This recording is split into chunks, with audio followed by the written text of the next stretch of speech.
कि इस शस्य श्यामल पावन पुनीत धरा पर हम सभी गणतंत्र दिवस का 71वां वर्ष मनाने के लिए यहाँ उपस्थित हुए हैं। जैसा कि हम सभी जानते हैं, गणतंत्र का अर्थ होता है जनता का शासन।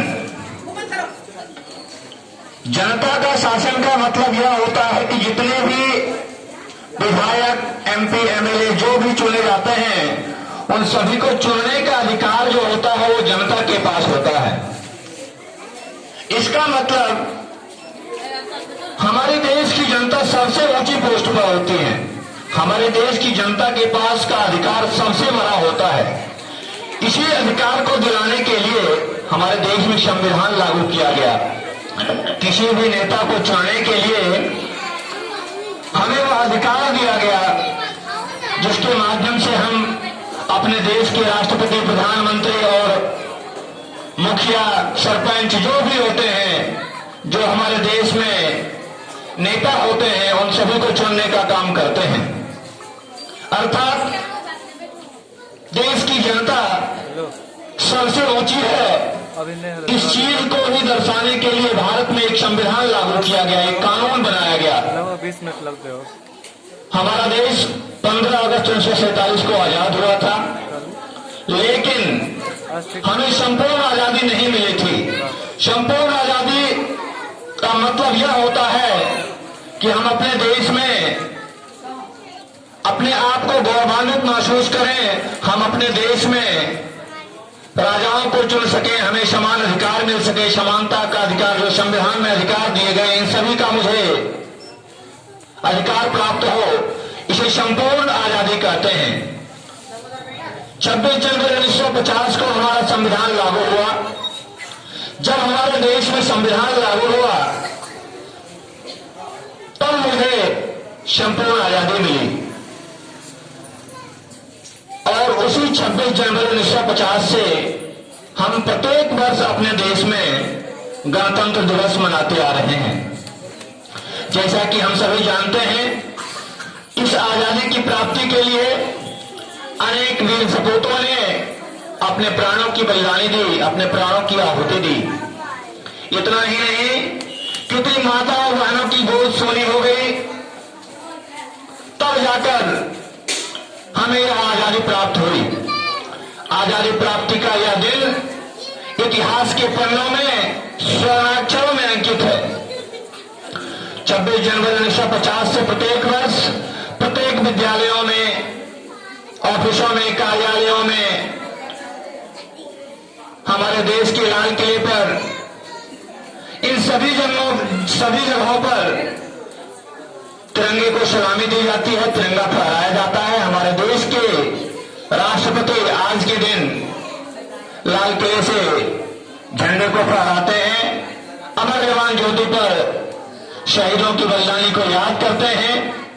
हमारे देश के विभिन्न क्षेत्रों के जो विजेता होते हैं उनको पुरस्कारों से नवाजा जाता है। आज का दिन यह हमारे लिए अत्यंत गौरव का दिन होता है।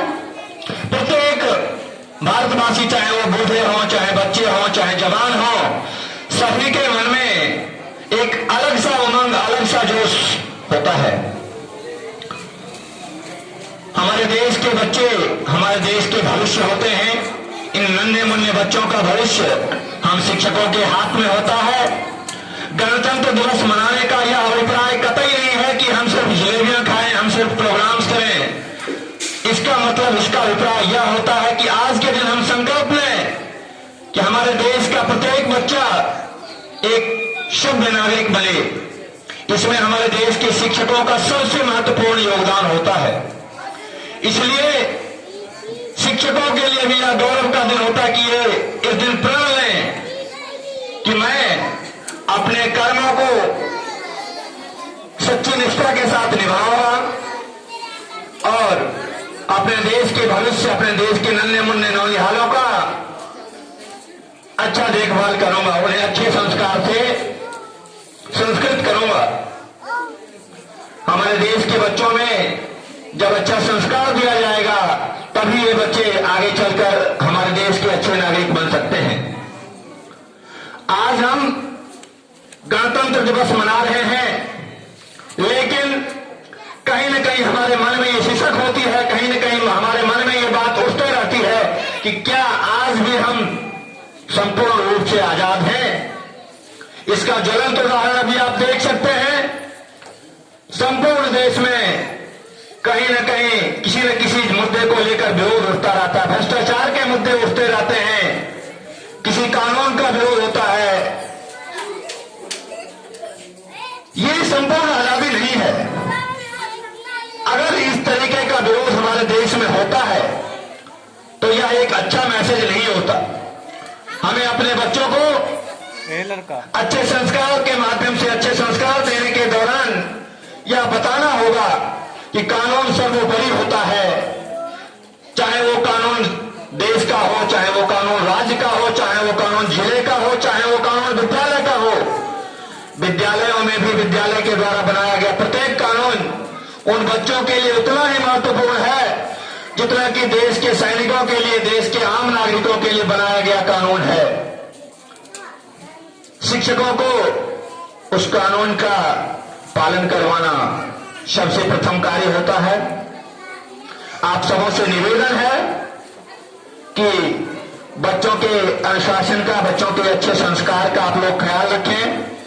तब कहीं न कहीं जाकर हमारा यह देश संपूर्ण रूप से गणतंत्र हो पाएगा, संपूर्ण रूप से आजाद हो पाएगा। आज भी हमारे देश में जयचंदों और मीर जाफरों की कमी नहीं है, जो चंद पैसों के खातिर अपने देश की अस्मिता और गरिमा को बेचने के लिए तत्पर होते हैं। कहीं न कहीं मुंह बाएं खड़े होते हैं कि हमें कोई अवसर मिले और हम अपने देश की अस्मिता और गरिमा को बेच लें। हमें उन जयचंदों और मीर जाफरों से सावधान रहने की आवश्यकता है, तब हम अपने आप को स्वतंत्र मान पाएंगे। आज पाकिस्तान बार बार गंदी हरकतें करता है, सीमा पार नित्य प्रतिदिन हमारे शहीदों को गोलियों से भूनता है, हम भी उन्हें गोलियों से भूनते हैं। हमारे देश के सैनिक सीमा पर हमेशा तत्पर होते हैं। आज के दिन हम उन शहीदों को याद करते हैं जो हमें चैन की नींद सोने के लिए तैयार रखते हैं, जिनके कारण आज हम चैन की नींद सो पाते हैं। उन्हीं अमर शहीदों को मुझे याद करने के लिए यह अधिकार प्राप्त हुआ, यह दिल प्राप्त हुआ, ताकि आज के दिन उन शहीदों को हम याद कर सकें। आज गणतंत्र दिवस का जो यह पर्व मनाया जा रहा है, सचमुच हम सभी भारतीयों के लिए प्रेरणा का स्रोत है। अत्यंत ही महत्वपूर्ण दिवस होता है। इतिहास के पन्नों में स्वर्णाक्षरों में लिखा हुआ होता है। हर एक भारतीयों के लिए गौरव का क्षण होता है, हर एक बच्चों के लिए गौरव का क्षण होता है। यह क्षण तभी बरकरार रहेगा जब हम अपने कर्तव्यों के प्रति कर्तव्यनिष्ठ रहेंगे, अपनी ड्यूटी को ड्यूटी समझेंगे, तब हमारा यह दिन सचमुच सफल माना जाएगा। आजादी से जुड़ी हुई एक पंक्ति आप सबों के बीच में रखना चाहूंगा, जिसमें पाकिस्तान को छुटाने की कवायद की गई है। कश्मीर की कलियों को अपना लहू पिलाया है, कश्मीर की कलियों को अपना लहू पिलाया है। केसर की क्यारी क्यारी पर कुर्बानी का साया है, केसर की क्यारी पर कुर्बानी का साया है। भोले से भी आंख न रखना, आंख न करना, इसमें जोखिम जान का है। भोले से भी आंख न करना, इसमें जोखिम जान का है। धोखे से भी पांव न रखना, ये रास्ता शमशान का है। पर निकले तो चले न आना सरहद पार उड़ान पर, पर निकले तो चले न आना सरहद पार उड़ान पर। जामा मस्जिद में नमाज पढ़ने का ख्वाब अगर देखा तो हम भी तिरंगा फहरा देंगे पूरे पाकिस्तान पर। जामा मस्जिद में नमाज पढ़ने का ख्वाब अगर देखा तो हम भी तिरंगा फहरा देंगे पूरे पाकिस्तान पर। करो युद्ध, करो युद्ध, हम तुम्हें तुम्हारे शोणित में नहला देंगे, तुम्हें तुम्हारे शोणित में नहला देंगे। इन्हीं शब्दों के साथ मैं अपनी वाणी को विराम देना चाहूंगा। जय हिंद, जय भारत।